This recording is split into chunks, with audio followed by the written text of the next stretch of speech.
uma alegria imensa estar aqui. É a primeira vez que eu venho nessa casa como palestrante, então agradeço a Marisa, a turminha daqui, pelo convite. E que a paz de Jesus esteja com cada um de nós nesse momento, nos acolhendo, nos acalmando, para que a gente possa apertar pausa das nossas preocupações, dos nossos pensamentos, nas tribulações lá de fora, para que a gente tire esse momentinho para refletir juntos qual é o impacto do Evangelho na nossa vida. Então, que o nosso coração esteja bem aberto para que todos nós possamos saborear esse banquete de luz que a espiritualidade trouxe aqui para a gente, né? Queria falar que eu adorei ver vocês no seminário com as camisetas. Foi muito bonitinho ver o grupo de vocês. Achei muito lindo. Então, hoje o que nós vamos falar, deixa eu me acostumar aqui. Se eu colocar o meu iPad aqui, tem alguma interferência? Ok, perfeito. Se eu colocar aqui, tá certinho, né? Tá, muito obrigada. Isso. Então, nós vamos estudar... Nós vamos estudar como trazer o Evangelho para as nossas vidas. Quanto, de fato, a gente tem o Evangelho no nosso coração. Então, o objetivo é a gente começar a meditar, começar a olhar. Como é que eu me dou conta do quanto que o Evangelho está no meu coração? Então, fazendo uma pergunta assim, se eu perguntar, quanto tempo vocês investem no dia para se aquietar? Conectar com o Pai, conectar com Jesus... e conhecer um pouquinho de si, o que está acontecendo dentro de si. Essa é uma pergunta para meditar. Não tem resposta certa ou errada, é só um convite à reflexão, não é mesmo? Como que eu reajo no meu dia a dia quando alguém pisa no meu pé? Quanto tempo eu invisto, de fato, no meu melhoramento espiritual, no meu burilamento no dia a dia? Eu faço uma leitura edificante? Eu faço as minhas preces diárias? A quanto anda o investimento na nossa reforma íntima? São perguntas que ajudam a gente ver, de fato, quanto do Evangelho está na nossa vida. E, dessa maneira, a gente pode abrir um espaço de meditação mais real, para a gente realmente saber onde está. Porque, às vezes, a gente aprende muito. Eu não sei vocês aqui, mas lá no curso a gente aprende muito, mas na hora de aplicar fica um pouco difícil. Acontece aqui também? Então, a gente fala na Oficina da Virtude, que é um trabalho que a gente faz no Conchos, o entendimento intelectual do Evangelho a gente pega e vai no avião. Tão rápido que a gente aprende. Mas na vivência, na moralidade, parece que vem de carroça, aos trancos e difícil. Não é assim mesmo para a gente? E tudo bem, é o movimento natural do nosso progresso.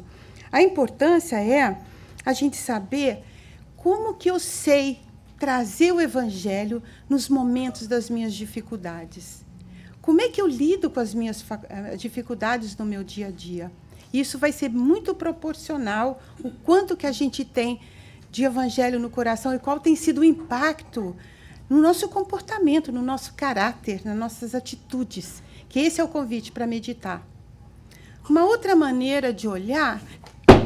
Não vai dar certo isso, gente, dá licença. Eu vou pôr aqui do lado. Dá tranquilo. Na realidade, eu nunca leio muito, mas é bom ter aqui, né? Just in case, né? Então, o objetivo nas nossas reflexões é observar com que lente eu estou vivendo o meu dia a dia. Por exemplo, se eu estou com a minha lente de espírito imortal, eu vou ter uma reação diferente na vida. Eu vou ter o entendimento que eu estou aqui por um período de tempo, como se eu tivesse num board school. Estou aprendendo o que eu preciso aprender e eu vou embora para casa no final do ano. Eu vou olhar a perspectiva que as dificuldades que eu estou experimentando aqui vai passar. Porque o tempo que eu tenho aqui é curto. Uma encarnação, na realidade, perante a nossa imortalidade, é um período muito pequeno. Então, se eu estou com a lente do meu ser imortal, do meu ser divino, eu estou aproveitando cada dia da minha vida. Porque eu tenho consciência da oportunidade maravilhosa que o Pai está nos dando para crescer. Agora, se eu não estou com a minha lente divina, com o meu boné divino, se eu não estou conectada com o meu ser imortal, estou caminhando, esquecendo dessas realidades verdadeiras que o Evangelho nos ensina, eu estou vivendo como se eu tivesse todo o tempo do mundo. Na correria, buscando mais atender às necessidades materiais, com pouco investimento na minha espiritualidade. Então, esses pontos de vista, para a gente levar para casa e refletir, vai nos dizer como é que tem sido o impacto do Evangelho na nossa vida. O quanto que eu estou realmente atuando como um ser imortal, aproveitando cada oportunidade, completamente ciente da misericórdia do Pai e dos bons espíritos da nossa família espiritual que orquestrou esta encarnação para o nosso burilamento. Então, fica todos esses convites para a gente refletir aqui. Para me conhecer um pouquinho vocês, eu queria perguntar, todos têm um Evangelho? Quem já leu o Evangelho inteirinho, levanta a mão.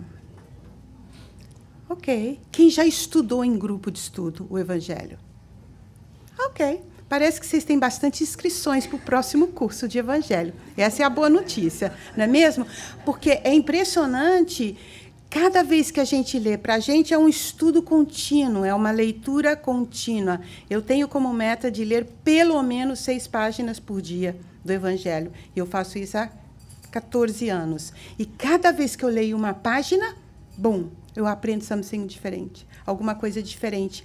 Porque o ensinamento do Evangelho é tão profundo, porque cada vez que a gente se burila um pouquinho, a gente pega e lê de novo. A gente expande um pouquinho mais a nossa consciência. E depois, essa consciência um pouquinho mais expandida, lê de novo outro pedaço. E vê algo que nunca tinha visto antes. E o valor de estudar em grupo é que você divide o seu insight comigo. Eu falo, nossa, eu nunca tinha pensado nisso. E você fala outro. E a gente vai acumulando as experiências, os insights, e vai engrandecendo o nosso olhar. E quando a gente engrandece o nosso olhar, a gente tem mais chance de trazer aqui, para o nosso coração. Então, quando eu coloco o Evangelho determinante como um farol na minha vida, no meu entendimento, quando eu realmente pego o ponto de vista que Jesus trouxe esse farol para nos guiar num caminho mais certeiro, eu tenho o entendimento que as vicissitudes e as tribulações são mais passageiras, o peso não é tão grande. Isso é muito importante para a gente perceber. Agora, de tudo, entendendo esse pontos de vista da importância do estudo, do entendimento, de tudo que eu falar aqui, o que é mais importante que eu gostaria de compartilhar é isso. O Evangelho, para realmente ter impacto na nossa vida, ele precisa ser lido, estudado e refletido, meditado. Mas, principalmente, ele precisa ser sentido e vivenciado. Aí, de fato, ele tem impacto na nossa vida. Então, este é o caminho. Agora, uma coisa é certa. Todos nós, nas nossas dificuldades, quando passa aquela dor, aquela tribulação, que às vezes é muito gritante, faz a gente esquecer rapidinho, às vezes, o Evangelho, não é mesmo? A dor bate aqui e, momentaneamente, a gente fica imerso na nossa dor, que às vezes não deixa a gente dormir às 2 da manhã, tá certo? Com toda a graciosidade que a gente tem de estudo, de doutrina, quando bate a dor, parece que a gente esquece de tudo. Não é assim, gente? E fica aquela dificuldade de integrar. E tudo bem, faz parte da nossa evolução onde nós estamos, superar esses obstáculos. Então, para mim, quando eu estou numa dificuldade emocional, quando eu estou com um problema difícil que me faz ficar meia desnorteada, eu imediatamente reconheço que eu estou distante do Evangelho. Que a minha mente, o meu coração se distanciou. E eu fiquei imersa na minha dificuldade. E uma forma que me faz reconectar com Jesus, que me faz reconectar com o Evangelho, eu gosto muito de São Francisco de Assis, Lepoverino, né? Porque ele foi um dos exemplos bem concretos para nós de como seguir os passos de Jesus. Porque ele fez tudo o que Jesus pediu para nós fazermos.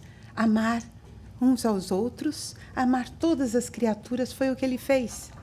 São Francisco, ele alimentou os pobres, ele deu água para quem estava sede, ele visitou os doentes, ele acolheu quem não tinha casa, ele fez tudo o que Jesus mandou. Ele é um exemplo muito real e muito gritante para mim.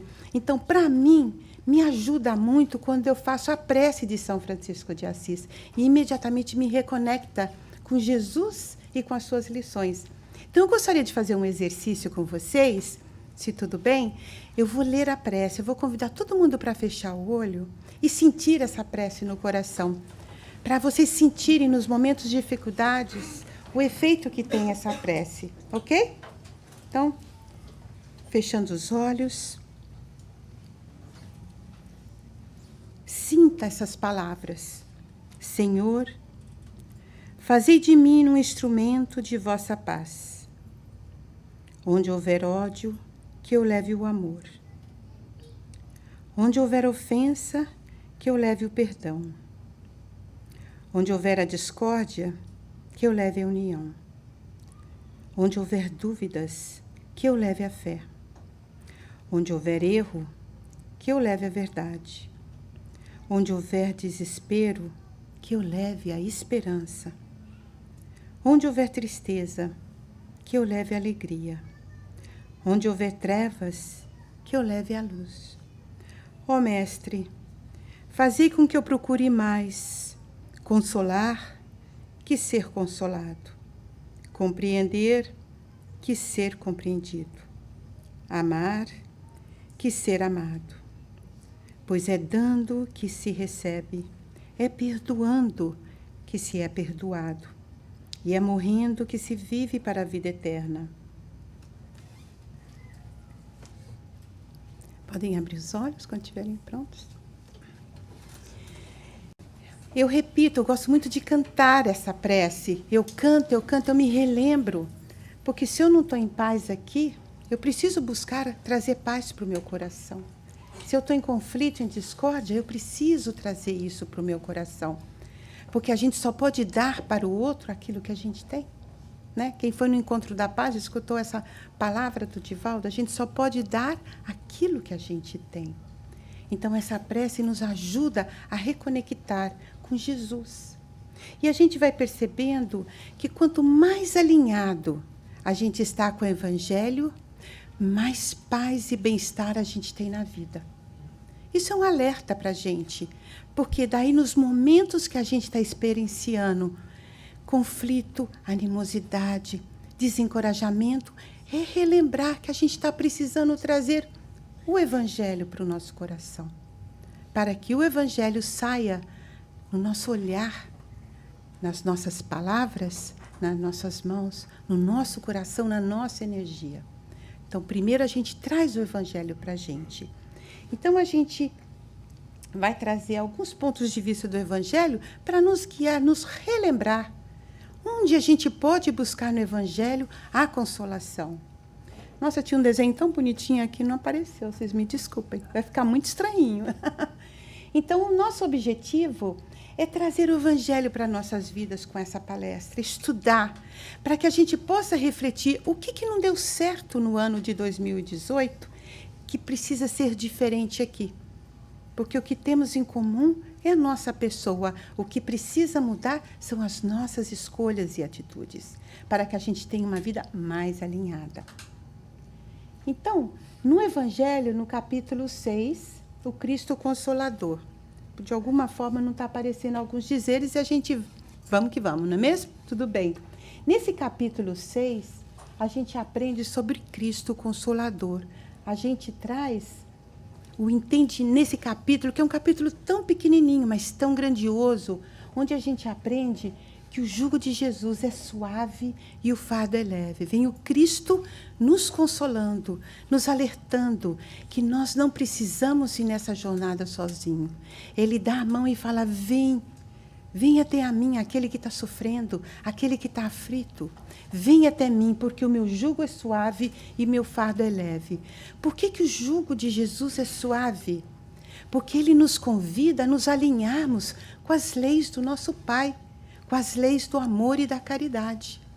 E quando a gente faz isso, o nosso fardo se torna mais leve, porque a gente entra num alinhamento da lei, dos nossos direitos e da nossa responsabilidade. Então, Jesus, nesse capítulo, ele fala para a gente, sabe essa hora que você está aflito, acreditando que não tem esperança? Vem até o Evangelho, vem até a mim, porque essa é a maneira da gente largar o osso e resolver, não, eu não dou conta sozinho, porque muitas vezes, quando a gente está muito desesperado, se você for meditar um pouquinho, é porque a gente está sozinho, está na ideia da autossuficiência, que a gente vai dar conta, que tem que fazer o que a gente acha que é certo, nosso jeito, eu quero muitas vezes estar certo, e nem sempre a gente consegue, ou a gente se desavora. Então, Jesus nos convida a deixar isso embora. Eu estou aqui, me dê a mão, venha até a mim. Todas as criancinhas. Ele convida a gente, a nossa criancinha, venha até eles. O que significa isso? Ele convida a gente a buscar a nossa pureza, o nosso crescimento, aquela semente que vai nos levar eventualmente à plenitude, à perfeição. Então, eu estou apertando aqui ou o que eu estou fazendo? Vocês me desculpem. É muito diferente isso aqui, ó. Não está funcionando. Agora deu. Aqui está totalmente diferente. Parece que está... Eu não sei se estou apontando para cá. Não, lá dentro. É? Então tá bom, não tem problema. A gente vai falando. Então, o benefício... Eu estou fazendo alguma coisa? Você pode apontar esse aqui? Hã? É esse aí? É esse aqui, ó. Bora ver. Não, esse aqui, ó. Esse. Isso. É esse. É esse. É esse aí? Não, bora passar esse aí. Hã? Vamos passar esse aí. Ah, então, obrigado. Vou até tomar uma aguinha, gente. Peraí. Gente, é uma própria aventura hoje. Então, vamos lá.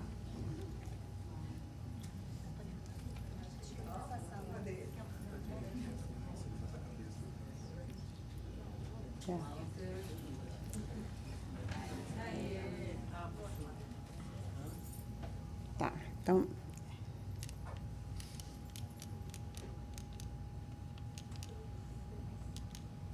Isso, olha que bonitinho, gente. Vamos curtir.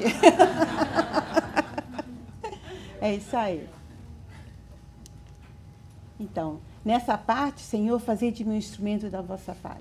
Onde houver ódio, que eu leve o amor. Então, aí vem o Cristo nos consolando, nos avisando a importância de ter esse farol, para que a gente aprenda a trazer o amor no coração. E nessa parte que ele fala que o jugo é leve e suave, no Espírito da Verdade, nesse capítulo, ele fala, amai-vos uns aos outros. Isso é muito importante para a gente aprender a nos amar. Então, Jesus nos convida na lei do amor e da caridade para suavizar o nosso caminho. Quando a gente realmente estuda as leis e aplica a sabedoria do Evangelho, fica mais leve. E dessa parte a gente tem mais condição de amar um ao outro mais. Mas para isso é a importância de nos instruirmos. Porque não tem como a gente amar o outro sem a nossa educação.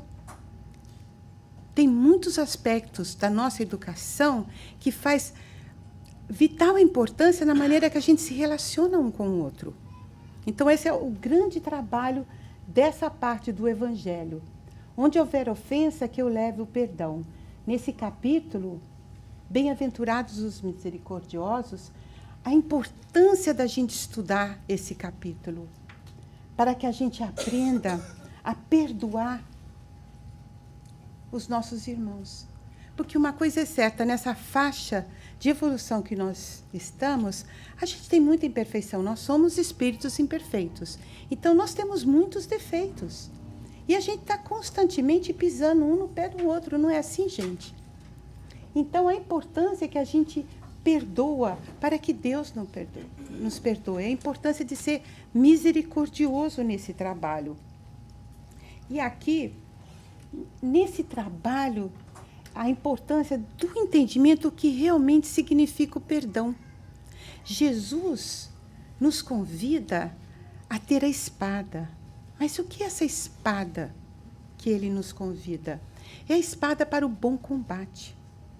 Para a gente ser misericordioso, a gente tem que entrar no bom combate. Porque o verdadeiro jugo que nos cria dificuldade é o jugo do egoísmo, é o jugo do nosso ego, é o jugo da vaidade, da inveja, do interesse pessoal. Muitas vezes a gente quer estar certo. Então, esse é o jugo que a gente precisa combater. Então, para a gente ter misericórdia para com os nossos irmãos, é importante essa educação que nos alerta a importância de nos educarmos, de ter o entendimento do que realmente significa o perdão. Uma das maneiras fantásticas de aprender sobre o perdão é o trabalho de se reconciliar com os nossos adversários. Por que Jesus fala, reconcilia-se com seu adversário enquanto ele está no caminho? Ele não está só falando para aliviar a dificuldade aqui e agora. Ele está falando, olha, se você não reconciliar agora, você vai ter que voltar outra vez com a mesma pessoa. Agora já está mais fácil. Agora já está num jeitinho que você pode dar conta, aproveita enquanto está no caminho. Então, para cada pessoa que a gente tem dificuldade, com certeza é alguém que a gente não reconciliou enquanto estava no caminho antes. Agora, se você tem alguém com muita dificuldade, principalmente na família, sabe aquela pessoa que eu estou falando, que vocês sabem exatamente quem é? Quando o laço é muito apertado, a responsabilidade é maior. Então, o convite é para a gente olhar e trabalhar o perdão, se reconciliando. E ter o entendimento que se teve uma encrenca, como diz o Alberto Almeida, de alguma forma a gente contribuiu.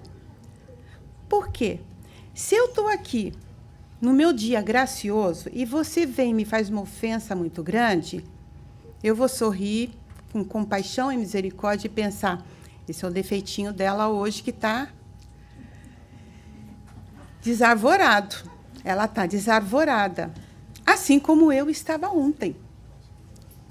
Eu vou emanar minha empatia e minha compaixão, porque a empatia e compaixão é o primeiro passo do perdão e da misericórdia. Eu não vou me incomodar. Agora, se eu estou desarvorada e você só me olha torto, ali tem encrenca. Ali eu vou começar um clima de animosidade. E se eu não assumo a responsabilidade, por que eu me insultei, aí vai ficar uma encrenca grande. Quantas encrencas que acontecem no centro por causa disso? Não sei aqui, gente, desculpa falar. Não sei se isso acontece aqui. Lá no Conde acontece. Umas encrencas dessas, entendeu? Mas é um convite para cada um de nós perceber por que isso me incomodou, por que eu não pude olhar com compaixão.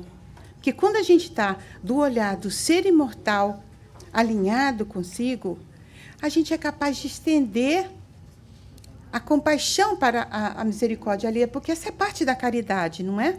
Benevolência para com todos, perdão das ofensas e indulgências para as perfeições. Então, quando eu estou graciosa, eu consigo. Mas se eu não estou graciosa, eu me insulto.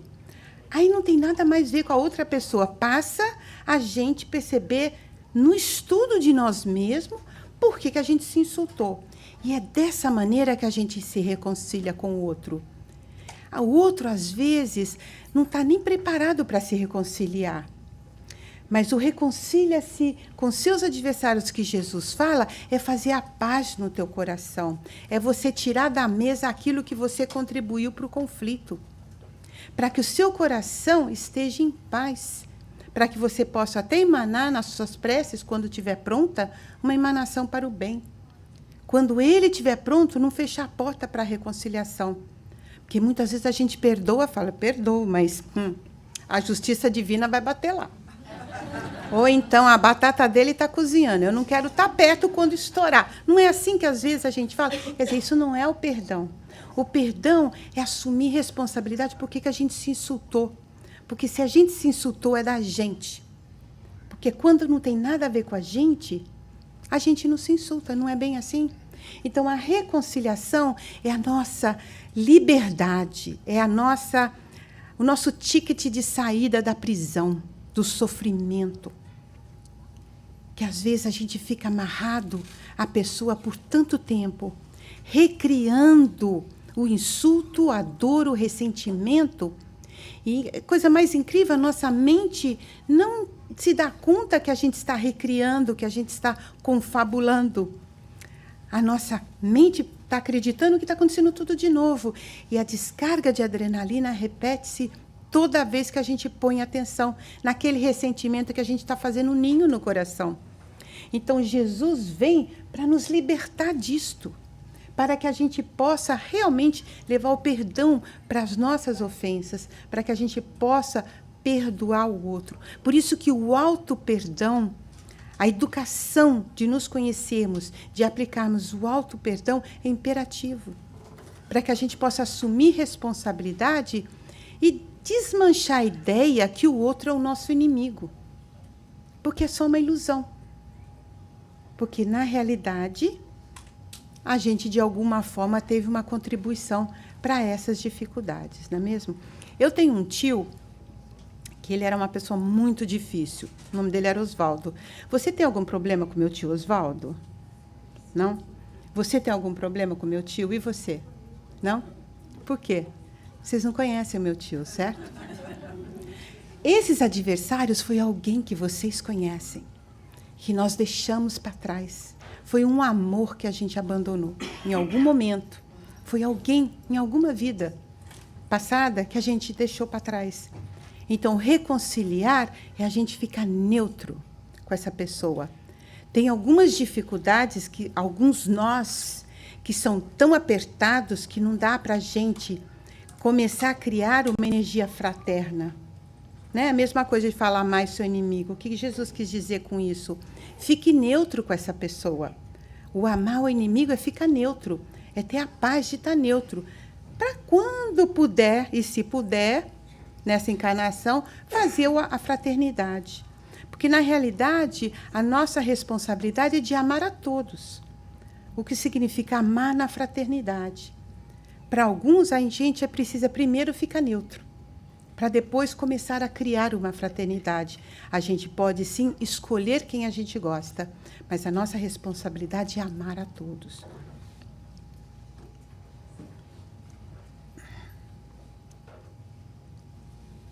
E aí entra a parte, não julgues para não ser julgado. Com todo esse estudo, com todo esse trabalho desse capítulo, a gente tem a chance de começar a perceber que quando está julgando, tem algo ali para mim olhar. Porque o ideal é a gente ter o entendimento que o seu defeitinho não vai mexer com o meu defeitinho. Quando o seu defeitinho bate no meu defeitinho, dá encrenca. Então, o aprendizado é a gente olhar que todos nós, em algum momento, desarvora. Todos nós, em algum momento, fica sem noção. Mas todos nós estamos na luta de perseverar para crescer. Todos aqui estão nessa luta, não estão? Senão não estaria aqui dentro num dia tão bonito. Estaria na praia, não é mesmo? Nós todos aqui estamos na nossa luta de crescer, de trazer o Evangelho em nossos corações. Onde houver dúvidas, que eu leve a fé. A fé que transporta montanhas. Esse capítulo, ele é maravilhoso. Esse é o capítulo que a gente vai quando está desencorajado, quando está sem energia, quando está sem perspectiva. Porque quando a gente está nesse movimento, a nossa fé está fraquinha, está murchinha. Então, a fé, ela é construída. E é a fé que nos leva a transportar as montanhas, que são, na realidade, as nossas dificuldades, os nossos obstáculos. É a fé que faz a gente dar aquela passo em frente, quando a gente pensa que tudo não vai dar certo. É a fé que nos leva para seguir em frente, porque a gente sabe que o Pai não coloca nada mais no nosso ombro que a gente não dá conta. Se Ele colocou a experiência na nossa frente, é porque Ele sabe que a gente vai dar conta. Mas a gente precisa fazer a nossa parte, fazer o acordar desta fé. Porque quando a gente põe a nossa fé em frente, a espiritualidade está ali, ó, alimentando a gente, fazendo a nossa fé crescer mais ainda. E é o poder da fé que faz a transformação na nossa vida. Para algumas pessoas, basta ler um pouquinho do Evangelho nessa parte da fé, que a fé se torna robusta, viva, manifesta na vida com muita facilidade. Isso que significa que esse irmão na sua jornada espiritual, já conquistou o trabalho da fé. Ele só foi relembrado. Então, já fez esse percurso de aprendizado. Para alguns, lê, cadê a fé? Nada. Lê, cadê a fé? Nada. A gente vai assim aos trancos e barrancos às vezes. Mas esse é o trabalho, porque a fé é meritória, ela é construída. É no dia a dia que a gente coloca a nossa fé, vence um obstáculozinho, os mentores vão lá, ajudam, a gente vence e assim a gente vai construindo a confiança inabalável em nosso Pai. A confiança inabalável em Jesus, que é construída. Assim como a fé é construída, a nossa relação com o Pai é construída, a nossa relação com Jesus é construída, assim como a relação com cada um de nós é construída. Então, a fé combinada com a vontade, que é a nossa potencialidade da alma também, é onde acontece a gente sobrepor todas as dificuldades que para muitos, em muitos olhos, parecia impossível. Vocês se lembram da passagem da mulher que tocou a veste de Jesus? A vontade determinada da cura? Bastou ela tocar a veste de Jesus e Jesus falou, alguém me tocou, a tua fé me curou. A combinação da vontade determinada, que é a potencialidade da alma, junto com uma fé robusta, é onde trabalha no fluido que se faz os milagres. Então, nós temos o poder de fazer esse milagre a partir da nossa vontade determinada e da nossa fé robusta, que é conquistada no trabalho.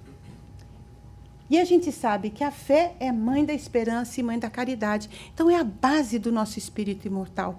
A importância da gente estudar esse capítulo, aprender o significado real da fé, para que a gente coloque em prática, para nos socorrer na hora do desencorajamento.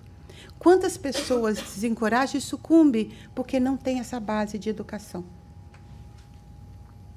Onde houver desespero, que eu leve a esperança. Cheio de fé, a gente vai estudar bem-aventurados os aflitos. Jesus falava, bem-aventurados os aflitos. Ele não estava falando para alguns poucos que sofriam. Ele falava com todos nós. Porque todos nós, em algum momento, temos nossas aflições. Senão a gente não estaria aqui, já estaria na regeneração, no mundo mais feliz. Aqui, o aprendizado é para superar as nossas aflições. Se dar conta como é que a gente cria as nossas aflições. E nesse capítulo, a gente vai aprender as causas das aflições. Porque muitas vezes a gente sofre tanto porque a gente acredita que é vítima das situações. Ai, por causa que isso aconteceu comigo, é por isso que eu sou assim e por isso que eu sofro. Então, na realidade, nesse capítulo, a gente aprende que todas as aflições que a gente experimenta são resultado das nossas escolhas equivocadas. A grande maioria das nossas aflições. Nesse capítulo, a gente aprende que pode ser mais de 90% das aflições que a gente está experimentando é resultado do nosso comportamento, das nossas escolhas equivocadas. Agora, isso é um alívio, realmente entender isso, porque se eu criei essas dificuldades, está aqui na minha mão também modificar, a partir do estudo do meu comportamento, a partir do estudo do nosso comportamento, das nossas escolhas. Porque a gente sabe que cada imperfeição que a gente tem uma consequência. Então, quando a gente está experimentando muita aflição, muita discórdia, muita dificuldade, traça a imperfeição que está criando isso. Para a gente poder resolver a situação, assumir responsabilidade. Da mesma forma que cada virtude traz a sua consequência benéfica. Então, às vezes, é um buscar qual é a virtude que eu preciso rebustecer, trabalhar, fazer com que aumente para me ajudar no combate dessas dificuldades. Então, traz muito consolo esse entendimento. E nesse capítulo, principalmente, tem o bem e o entendimento do bem e mal sofrer. Bem-aventurados os aflitos são aqueles que sabem o bem sofrer, o que significa. É aquele que tem o entendimento do que está acontecendo, aceita o que está acontecendo, se resigna para se preparar para transformar. Porque a gente só consegue transformar aquilo que a gente vê e reconhece. Porque senão a gente não consegue mudar. Muitos de nós sofrem imensamente em desperdício. Sofre e não sai do quadradinho, porque não está tendo a habilidade de aprender este movimento, de pegar a situação, abrir a situação e ver qual é a lição aqui para mim. Qual o meu comportamento, como eu contribuí para estar aqui, como que eu posso me tirar daqui e aprender a lição. Porque quando a lição não é aprendida, ela se repete, se repete. Então, se você olhar na sua vida, aquelas lições que se repetem, sabe aquela coisa que se repete? Você casa, separa, casa, mesmo marido. Casa, separa, mesmo marido. O que tem em comum? É a gente, a nossa escolha, certo? Às vezes, situações, gente, alguém que trai a confiança aqui, trai a confiança ali, trai a confiança ali. O que tem em comum? A gente, nossas escolhas. E, às vezes, a gente fica nesse quadradinho e não aprende. Esse é o mal sofrer, desperdício de energia. O bem sofrer não tem nada a ver de apologia ao sofrimento. Tem aproveita a oportunidade da lição que está se apresentando para a gente crescer. É o burilamento, é a dor que burila o nosso espírito e nos faz crescer. E claro que nesse capítulo tem todos os motivos da nossa resignação, o entendimento da justiça divina, o entendimento da esperança do futuro, a fé na vida futura, na fé do entendimento das causas de aflição, no poder de transformar. Isso resigna. Porque quando a gente coloca toda a responsabilidade fora, é muito desesperador, porque a gente não tem controle. Quando a gente assume responsabilidade pelo nosso percurso e pela nossa evolução, tudo se vai. Onde tem darkness, let me bring a luz. Não esconde sua lâmpada debaixo do alqueiro.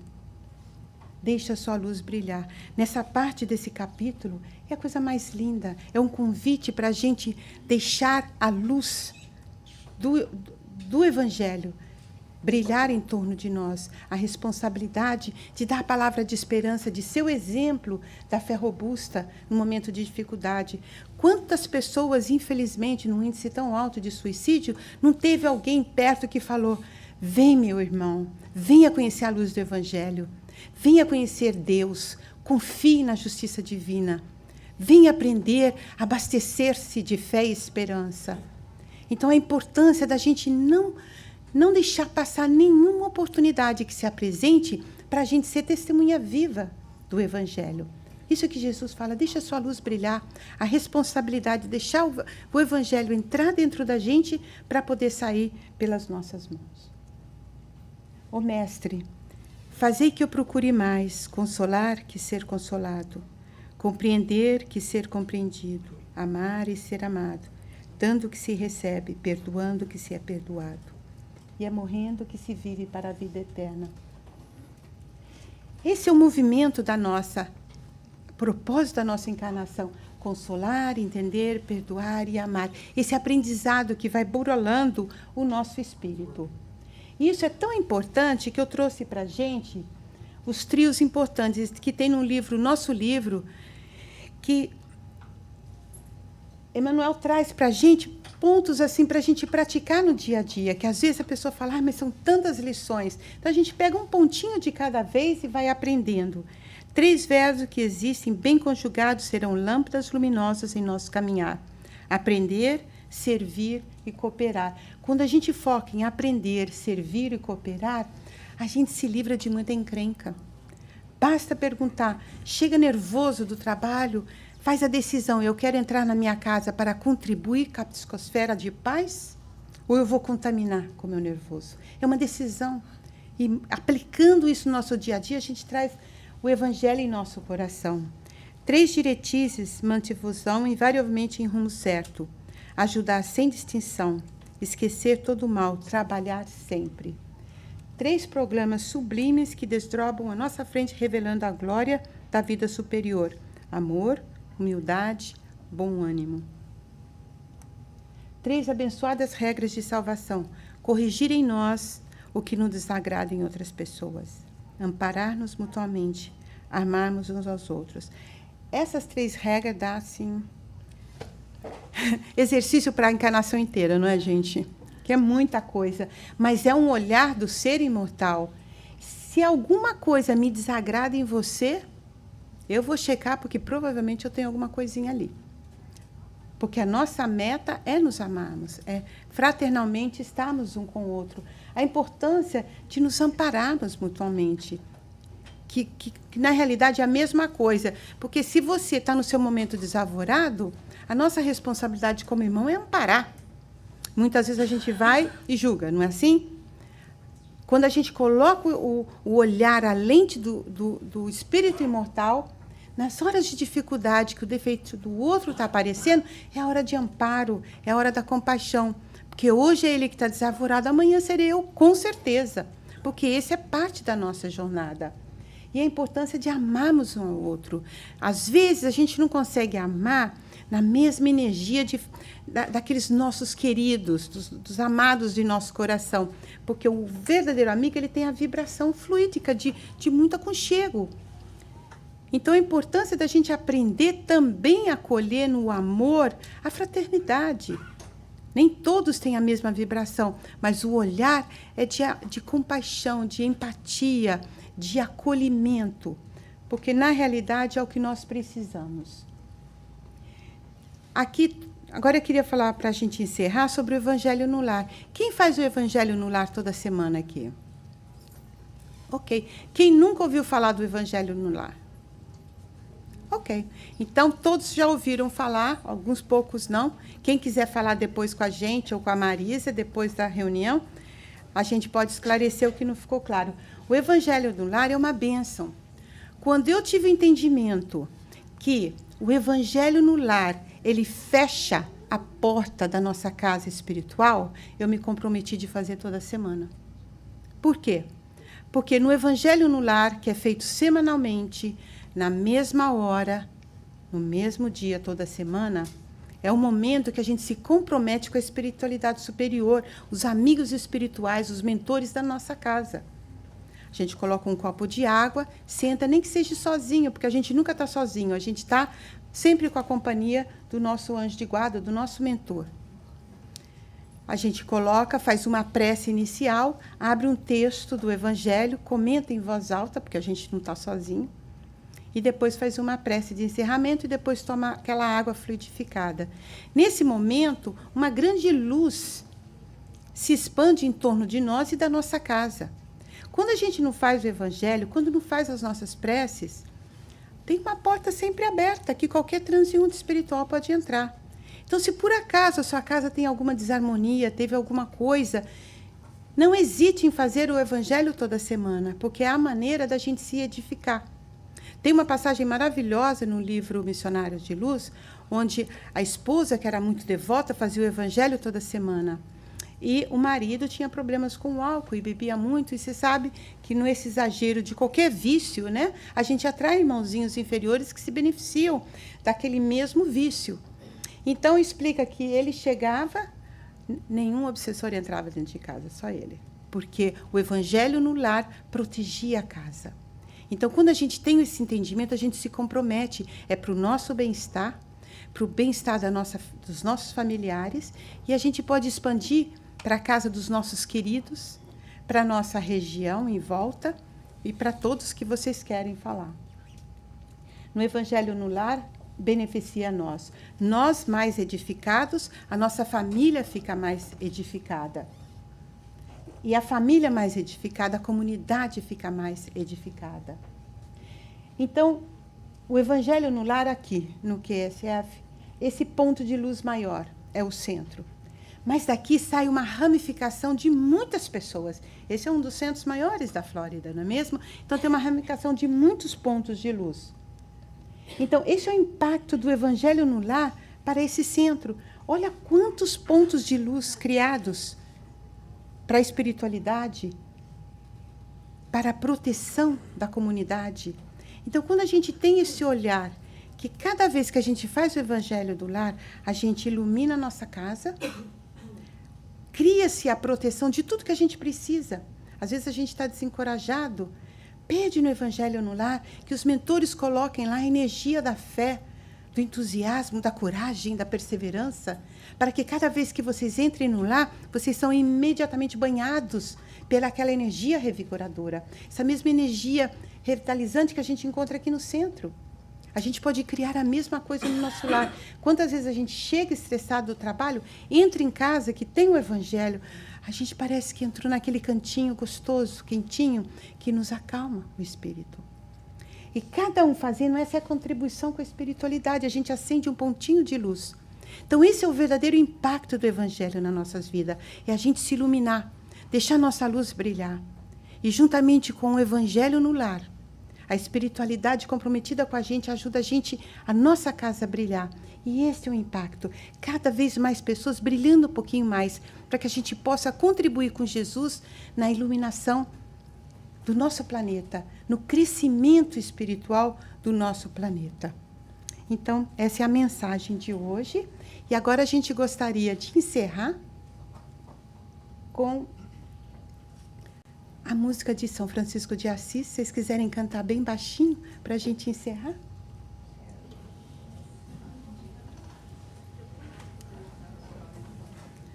Lá em casa funciona, gente. Obrigado. Pode cantar bem baixinho, se preparando já para o passe.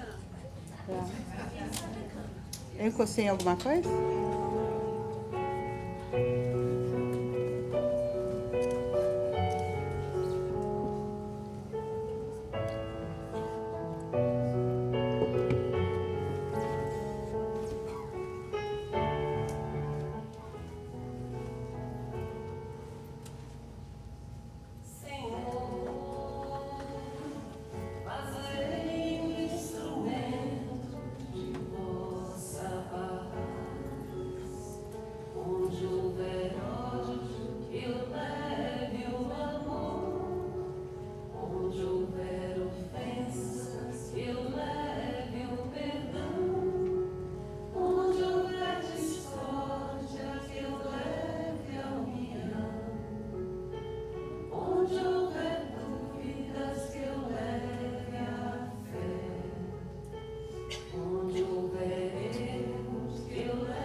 Obrigado, Abigail.